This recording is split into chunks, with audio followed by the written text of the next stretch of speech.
This channel does not promote or encourage any illegal activities. All contents provided by this channel is meant for educational purpose only. After reviewing hundreds, if not thousands of hours of interrogation footage, I can confidently say that there is a way to actually get away with murder. But it's not what you think. Because even with the perfect plan and execution, the police will find a way to sniff you out. So, when you end up in an interrogation room, the detectives usually take advantage of a systematic approach to make you confess. But how can you beat the system? Well, you must know the system. The Reed method. This is the most widely used method of interrogation by police, designed to elicit a confession from criminal suspects. Developed in the 1940s by John Reed, a former police officer. The method involves a systematic approach to questioning that aims to identify deceptive behavior and pressuring the suspect into admitting to the crime. I think you should know, I've killed a lot of people. Here is a 6-step guide on how to use the Reed method for beginners. Step 1. Confront the suspect with evidence.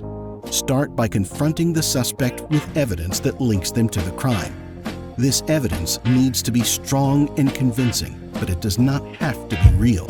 Yeah, that's right. It is legal in the US and most other countries to conduct an interrogation with false evidence.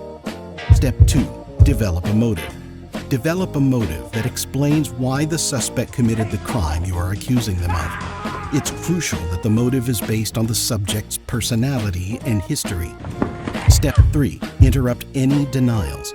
Interrupt the subject's denials by using tactics such as minimizing the crime, blaming others, or justifying the behavior. Step 4. Overcome objections.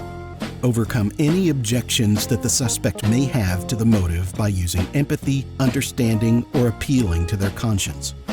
Step 5. Engage the suspect. Engage the suspect in conversation and ask open-ended questions to encourage them to talk about the crime. Step 6. Confession. Once the suspect begins to talk about the crime, encourage them to provide a detailed confession. This may involve asking them to sign a written statement or making a video recording of their confession. At the core of the Reed method is the idea that human behavior is predictable and that by identifying patterns of behavior, interrogators can distinguish between truthful and deceptive statements. But don't click off just yet, because the next method is so important to know that you can't miss it. Menticide.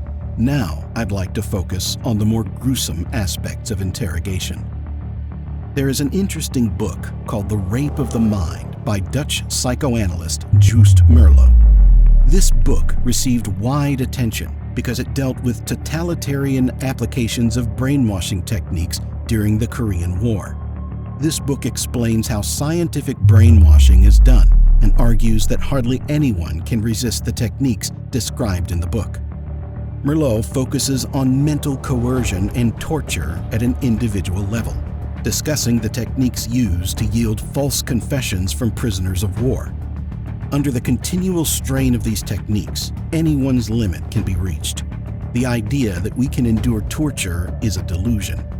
Menticide is a gradual process of reduction of the human mind to mental submission through various techniques.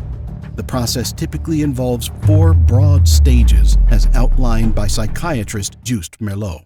Stage 1. Artificial breakdown and deconditioning.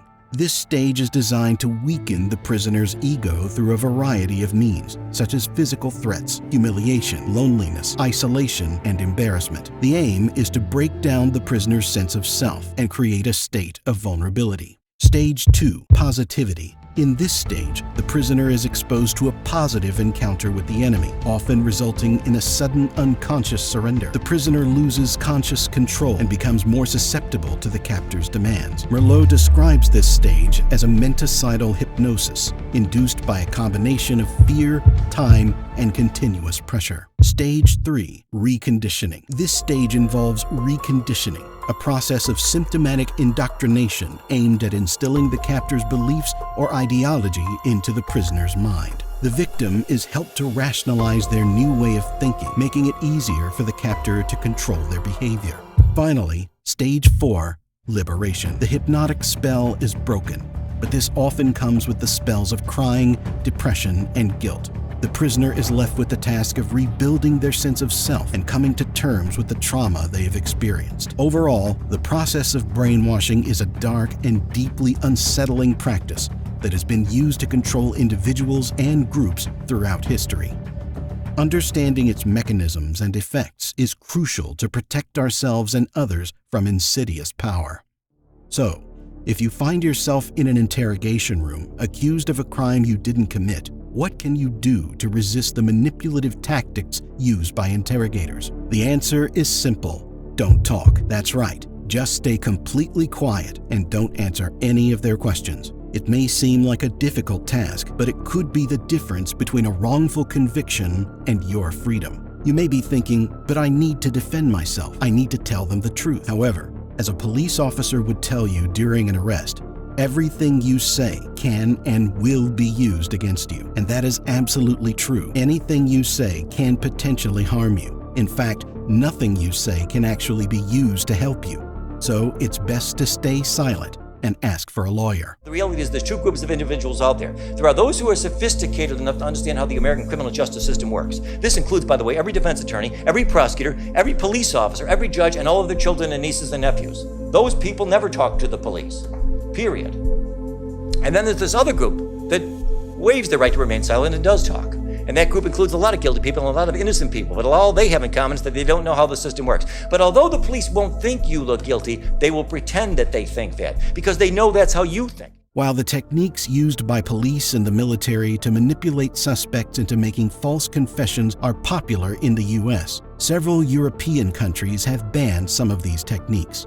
For example, lying to the suspect about evidence is prohibited in some European countries due to the risk of false confessions and wrongful convictions. It is clear that there is a need for law and psychology to work closely together to fix the problems of false confessions and find more efficient ways of catching the right people.